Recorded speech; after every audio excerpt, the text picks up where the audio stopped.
Today on the Davenport Podcast. I'll do anything to avoid getting numb in my mouth. Kayaks, bike, same thing, yeah, right? It's kind of like when you're delivering your babies. Or, I did rent the helicopter. Test me for strep. Right, but we think, so I bought the book. Yeah. That helps. Like I'd gone tanning, had my favorite shake, shopped at Nordstrom. You're going to have a great marriage. If I can just eat on the right side of my mouth. And they were looking at us like we were weirdos. Like I'm a self-confessor. I have not flossed for like 6 months. Oh, it's like marriage counseling on a bike. Let me share my feelings and then let me understand your feelings. Oh, that's what shame feels like. Can you just give me a reading list? I just want a reading list, please.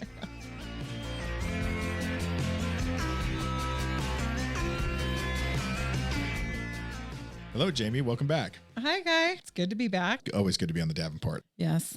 Always good to chat.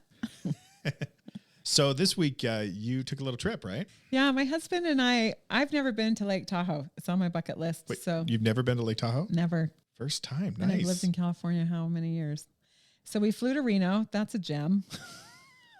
That's... Reno's an interesting place. Like there was a guy screaming outside our hotel room at like 5 a.m. He's like half naked. I think he was high on something. And there's the police trying to get him off the property of the hotel. We were like, wow, this is different.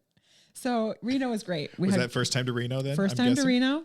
We flew into Reno and we stayed in Reno because everything was sold out in Lake Tahoe. Oh, okay. And I didn't realize that when we got to Lake Tahoe, that would mean it looks like Mission Bay on the 4th of July, but it's still a beautiful lake. Yeah, that's a hint. If it's all sold out, there's going to be some people there. Yeah, it was crowded. I wasn't prepared for that, but it was beautiful. We had a great time. So yeah, it's a beautiful place. And it was funny. We had a funny experience. I'm going to share it because it kind of ties in with the topic today a little bit. But my whole mission was I wanted to go kayaking on Lake Tahoe, but everything was sold out because it was so crowded. The kayaks are all rented. You couldn't find anything. Couldn't get anything. And there wasn't beach access everywhere, which made the beaches that were open really tight. And so we didn't want to deal with the traffic and the parking. So we ended up trying to rent bikes up. Kayaks, bike, same thing. Yeah. Right? So we went, there was only one bike left and it was a tandem cruiser bike. So we're like, oh, we can do this. The whole lake, there's one bike. One bike. A tandem cruiser. So we were like, we'll take it. So Dave and we haven't ridden a tandem bike since we were dating. So, 17 years ago, we rode a tandem bike on like our third date around Mission Bay. And which is totally flat. Totally flat. Totally. And now we're like up in the mountains. Right. And, with 8,000 other people on bikes on this trail. And, a tandem cruiser means no gears. No gears. And Dave, my husband's in front. Dave's my husband. And I was in back. And so I can't see anything either. So my husband's like a teddy bear, right? He's a broad-shouldered guy. So I was just holding on to my handlebars. Head down, right? Just pumping the legs. That's all you get to do. And so the poor guy is married to a therapist. So I kept joking with him. I'm like, this is like a marriage counseling session. Because I said I should get a tandem bike and take my couples out on this thing because you have to communicate. You're trying to have fun and have a good time. And you really have to work together to make that thing work.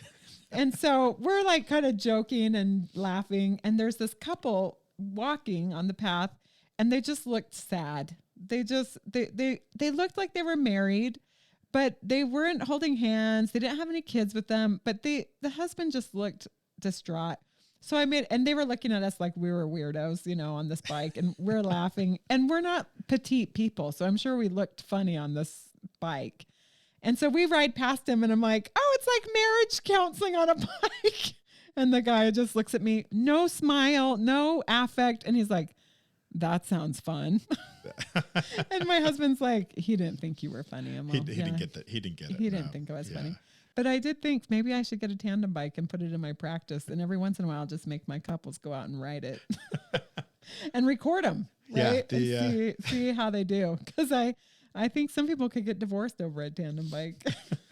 Because my husband would stop pedaling, it would like hit me in the shin or something like that. I'm like, hey, you got to tell me when you're going to stop pedaling. and you're trusting the person in front that they're steering correctly and they're not going to hit things. And yes.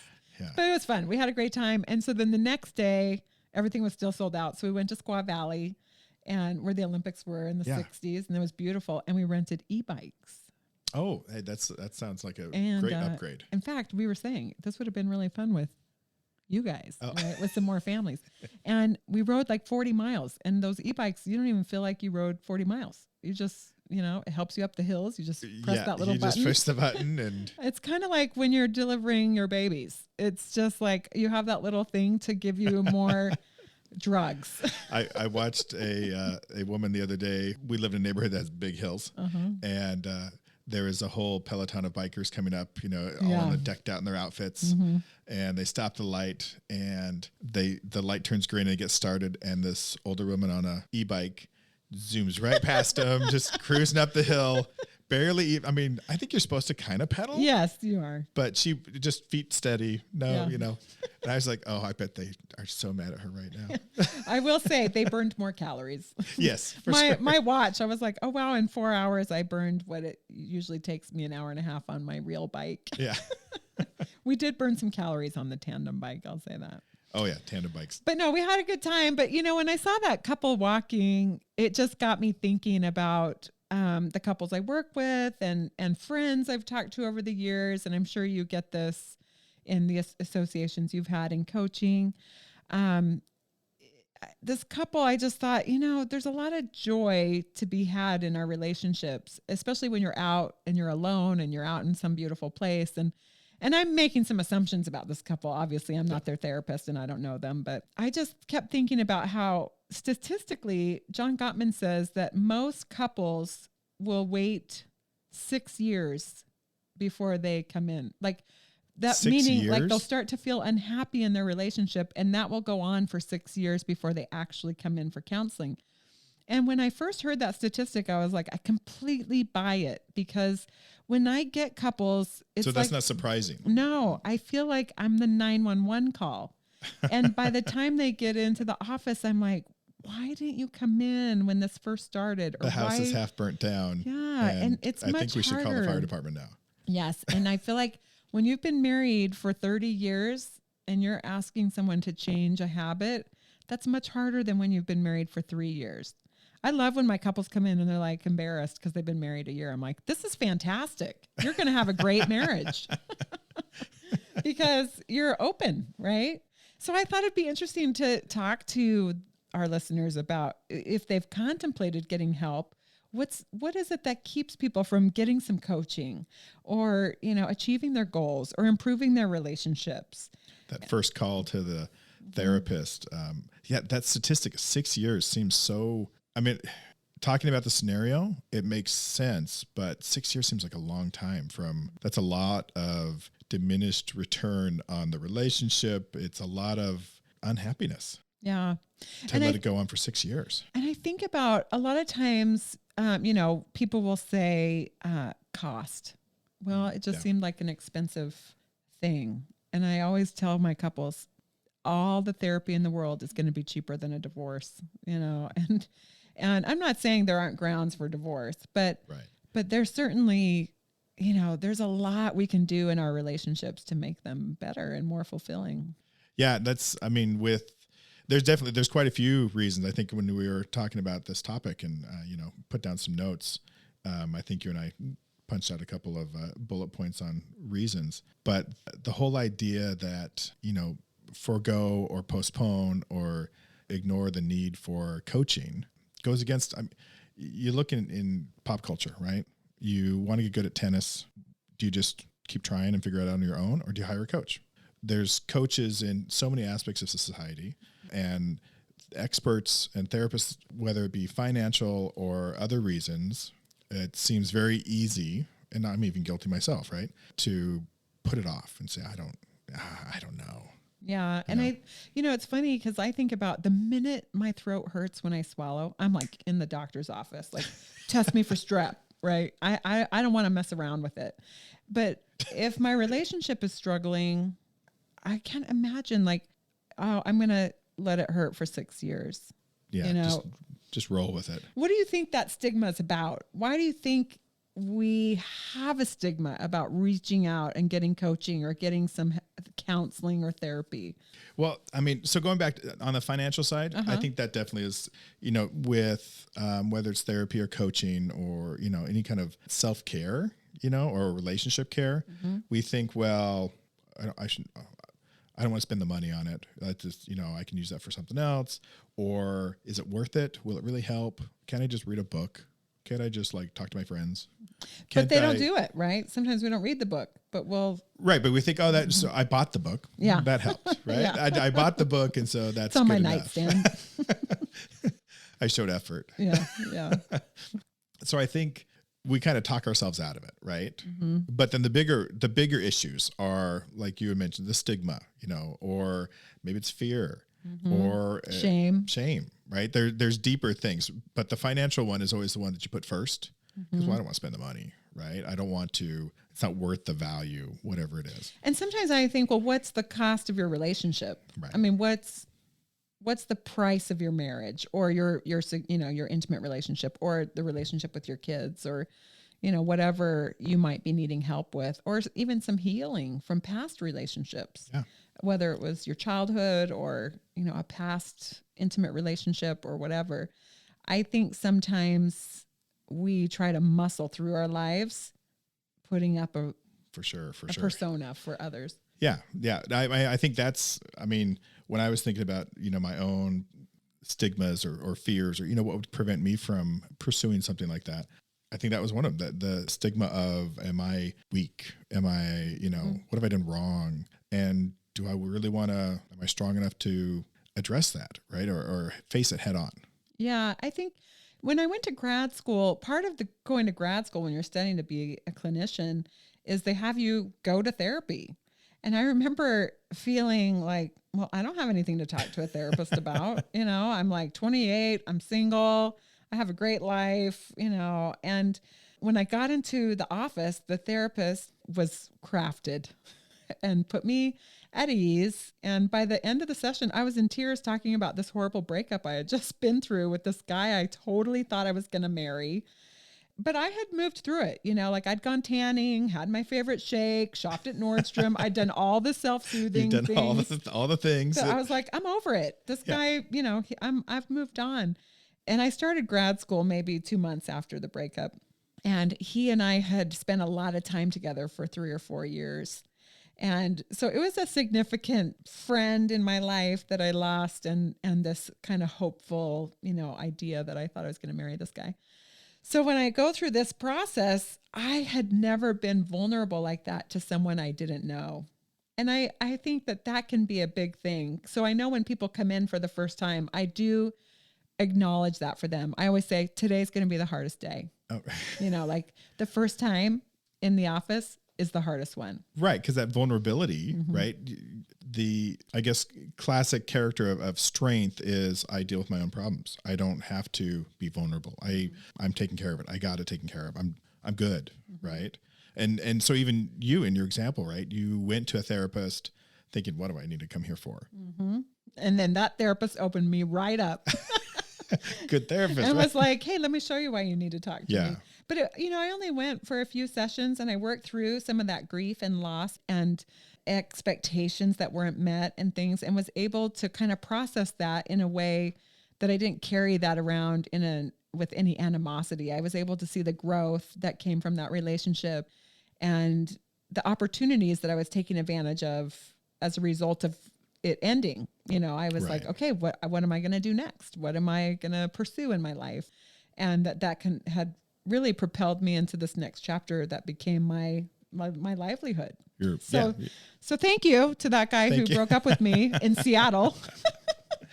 It really blessed my life. Right? There you go.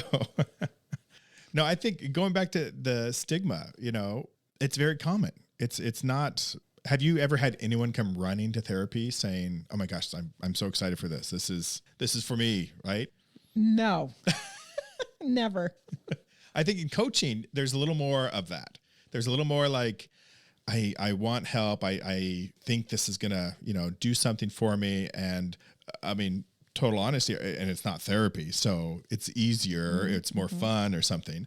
But even in coaching, you find the people show up with expectations that aren't in sync with what actually happens, right? Well, I think about when you approached me about doing some coaching with you. Yeah. And for me, the coaching with you was about my own business and my own professional development. And I was terrified, and I was laughing thinking, I teach people how to do this all the time. And the thought of actually expanding how I worked and what I did professionally felt scary because there was risk involved. And so I think with therapy or coaching, there's risk involved. I'm going to open myself up, and I actually might try something and fail. I might try a tool to work better with my husband, and that might not work, or he might push back, or things might be revealed that I don't know how to deal with, or I might feel things that I haven't felt before, or that I've pushed down, or, there's lack of control a little bit, right? Yes. That can be scary. And it's that excitement. I don't, for me, maybe I don't know how you are. Maybe that's why we're in these fields. There's excitement to that, right? Yes. There's a little bit like, oh, what's going to come out, Yeah. And just trust that it's for the better. Yeah. I think about, I don't like to go to the dentist, and I don't love to go to the doctor, but if I'm sick and I start that antibiotic, or I get a filling, or I take care of what I need to take care of, I feel better. Yeah. And in the interim, it's not pleasant. I'll do anything to avoid getting numb in my mouth. So when the doctor's like, oh, I need to replace that filling, I'm like, and can I have a Xanax with that? Because I don't want you to numb my mouth. I hate that feeling. I get that dental anxiety, right? But I think people feel that when they have to deal with their emotional vulnerabilities or what's not going right. And I think that in this social media clad world that we live in, where everybody has their Instagram face and their Instagram family and their Instagram marriage. Right.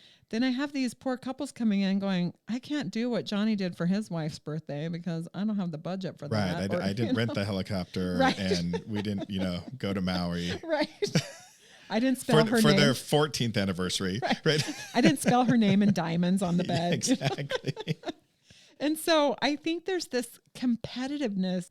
And when we don't meet that criteria, we feel like maybe we're failing. And so I always tell couples to turn it off when they start this process and find what's they're happy. Where did they find friendship and fun? But yeah, I think stigma is a big thing. Yeah, no, you hit close to home with that dentist example, because I have a crown that I've been putting off for quite a while. It's a filling that was apparently, when you get a filling that's so large, then it turns into a crown. And so it's grown over the years, and now it just needs a replacement. But I keep telling myself, no, if I can just eat on the right side of my mouth for the rest of your life, for the rest of my life. Yeah. And I think I'm going through that whole list. Like, well, I don't want to pay the money for the crown. I don't really need the crown. I'm sure I can eat on the right side of my mouth. I'm not able to eat. I'm still eating. And I'll hear people say that, right? Like, we don't sleep in the same bed, and my husband doesn't talk very nice to me, but he doesn't hit me, or we start to justify and lower the bar in a sense, rather than saying, no, I want, and we both deserve a fulfilling relationship. And so what can we do to achieve that? And I find a lot of couples afraid to open that conversation. It's about what you've done wrong or what you're not doing for me. And I think a therapist or a coach can guide you through that conversation in a safer way sometimes. Yeah. Well, and definitely like a therapist for sure. Because that's one of the main differences between coaching and therapy. Coach is, kind of look forward, get you unstuck and level up, move to the next place you want to be with whatever it is you're working on. In therapy, you're able to go back and kind of resolve and talk about heal things. Yeah. Past issues, things that, we all can hold grudges or hold over someone and feel justified in, bad behaviors and, not resolving things. And really recognize the dance that couples do, right? The more you X, the more she Ys or whatever. And I think when you can start to identify that, then you can start to change your dance moves a little bit. Yeah. Yeah. So taking so long to get into therapy, what are the consequences of that? Divorce. I mean, I don't mean to make it doesn't make the problem. It doesn't make the problem better. It doesn't make it go away. I mean, I've seen people where they've had sexless marriages, or they're not friends anymore. Let me ask it. Has there ever been anyone that comes in, goes through therapy and says, we didn't need that. See, I didn't need that. No, actually, I think most of the time they come thinking we should have come sooner. Yeah. Or why didn't we come sooner? And sometimes I'm not the right therapist for them, right? So I always tell them, you're the consumer. So when you're trying to find your general practitioner, sometimes you might go to your first visit and be like, it just wasn't the right fit. And so it doesn't change the need for the crown. Right. I just may not want that person to do it. Right. And so with therapy, it's the same way. Just because you went to someone one time, you do not need to be obligated to that person. And I'll try and always let them know, like, listen, I'm not offended if I'm not the right fit or I don't have the right background for you or whatever. The point is for you to start this process of finding someone who can help you start to feel better or improve your relationship.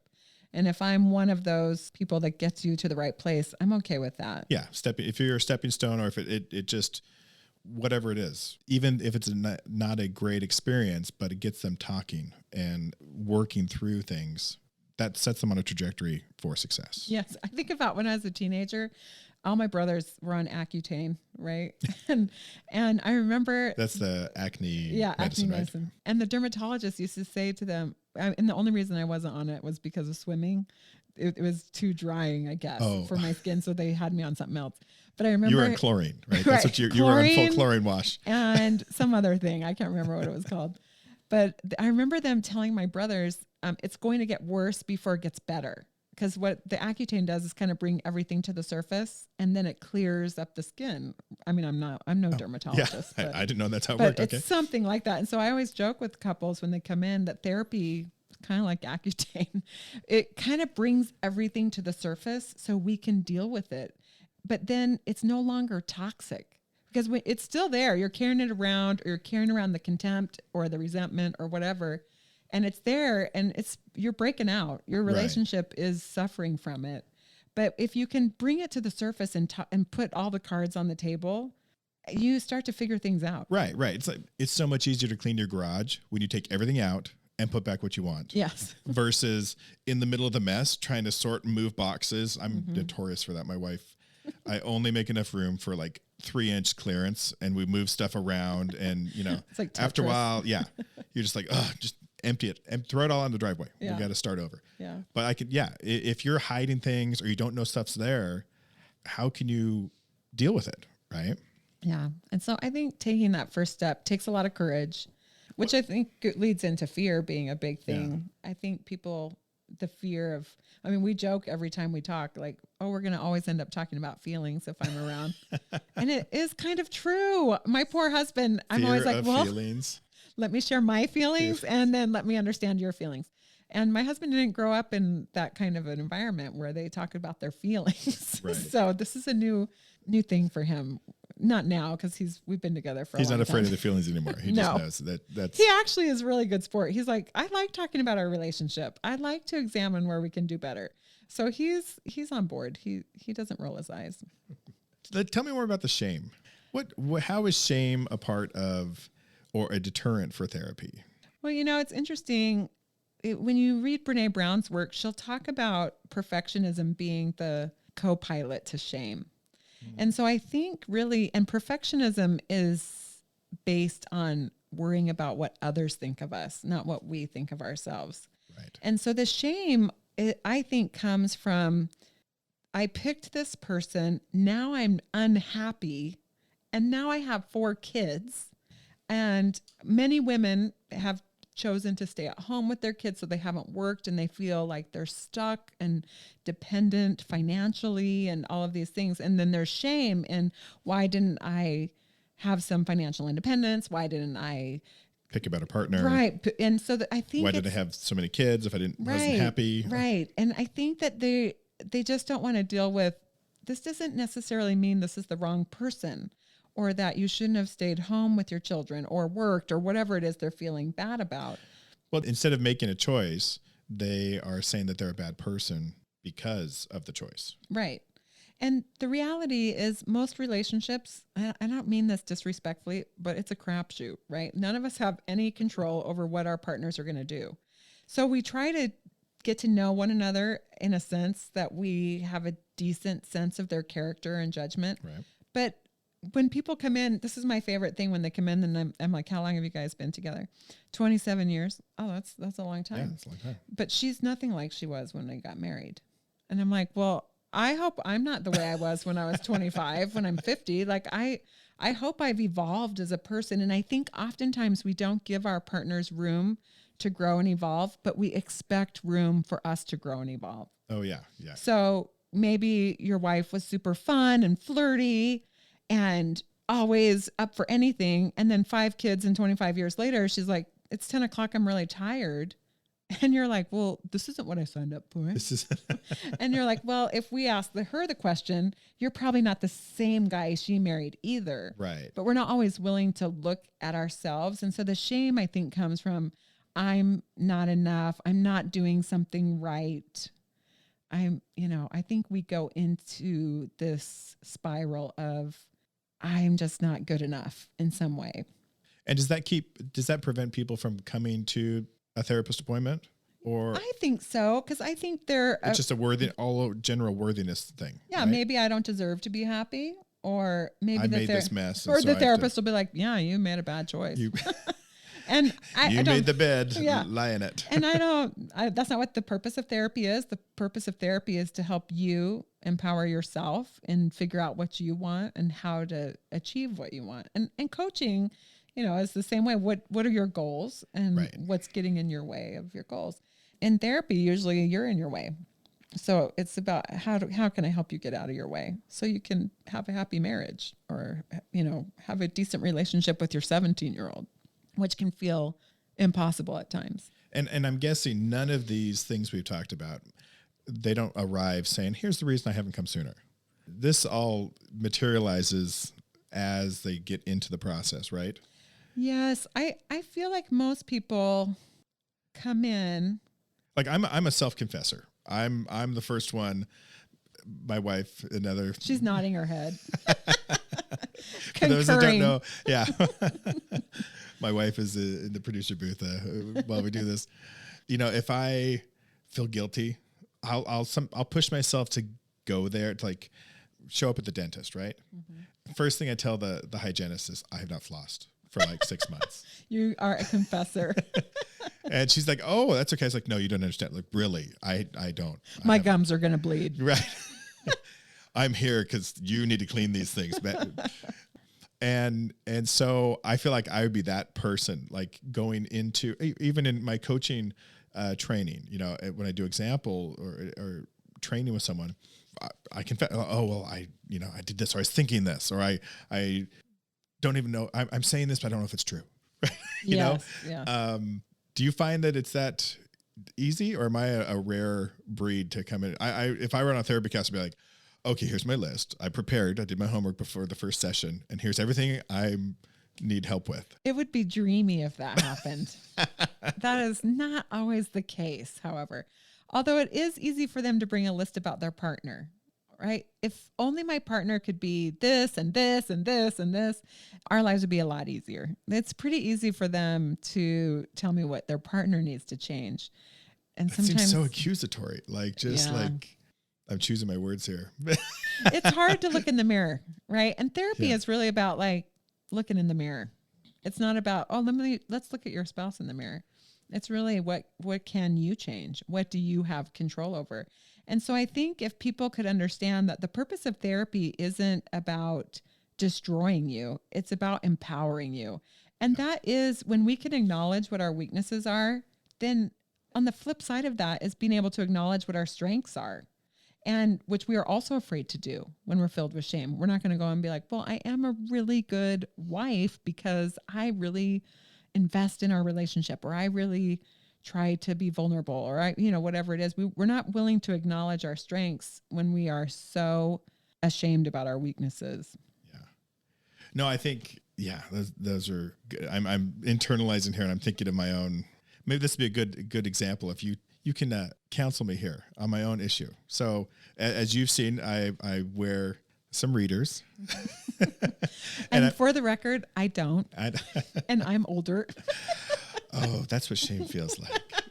Yeah, no, that was a joke. So I'm coming to terms with the fact that I may need some glasses to read. And it all started, we were stuck on a road trip for work in a small town in Nebraska, and we had hours we were snowbound kind of, so we couldn't go forward on the freeway. So we just got a hotel, and all that was in the town was a Walmart and a Davenport. I'm sure there was a Davenport somewhere in that town. We haven't even talked to everyone about how both of our grandmothers are from Nebraska. Right? Small world. Small world. Anyway, so we're in Nebraska. We're wandering around a Walmart, and I can't remember how it came up, but my wife said, "Here, try these on," and she had some readers, and I was like, "Why? I don't need readers." And I think I was complaining about the label on some medicine or something, because we were in that part of the pharmacy area of Walmart, and I was like, "I don't need them," and she put them on me, and I was like, "Oh my gosh." I can see. These work really well. What? So we went home with the readers, and they haven't come off since. Well, no, they've been in a drawer. They've been in the vanity. I keep moving them around, and as I'm getting older, I'm pulling them out more and more. And as you saw today, I brought them in just in case I had to read something off my phone. And but I don't want to admit it. I don't want to tell people I need readers. I don't like being seen with my readers. Because what does it mean if you have readers? I think for me, it feels I'm getting old. And what does that mean? That I'm gonna die soon. That I'm not what I used to be. Yeah, it brings up mortality for you. Mortality. Yeah, that I must have done this great parallels, that I must have done something wrong to make my eyes go bad. You didn't eat enough carrots as a kid. Yeah, well, it's Laura Ingalls. Oh, Little House on the Prairie, reading by the candlelight, and then she went blind. Yeah, that was her sister. Yeah, right. Mary, right? Yeah. So that's. I still have that phobia. I don't read in dark light because you're gonna go blind, like the girl in Little House on the Prairie. Well, it brings up your mortality, that's fear. That's not shame. That's fear. And but I think the fear, yes, mortality. The shame is like, how someone will perceive you with them. Maybe. Yeah. Okay. Or maybe I've been judging people with glasses all these years and didn't know it and thought, I have great eyes. Like I'm one up. Yeah. I don't have Look glasses. at these baby blues. I don't need glasses. Which I just did to you, actually. and now I have to wear them. Yeah. And I can admit they work, but even in admitting that, it's like, well, I'm sure if I just eat better, or I don't know, use my eyes, I feel like it's going to cure itself. And what has to happen is a shift, right, in your thought process. And that is just accepting, like, you know what? My eyes are great. I've read lots of books. I've learned so much in my life. I get to see, and they're tired. They had a good act 1. Yep. Act 2 is going to be a little more slow. Act 2 just needs assistance. It doesn't even need to slow down. It's just assistance. And I have to change the way I do that, right? And it's no different than when I get couples and I give them a homework assignment and they come in and they're like, well, I mean, we did it like twice, and I'll give them a nightly assignment. And I'll say to them, okay, and so how was it when you did it? And they're like, well, it was great. But then, we were fighting and we didn't do it. And I was like, so why not? We're talking about the homework still, right? Yeah. Okay. So why wouldn't you do this assignment? Well, because after a fight, it just felt funny. I'm like, I know, but if you knew that it would help you feel better, because last night it felt good to do it.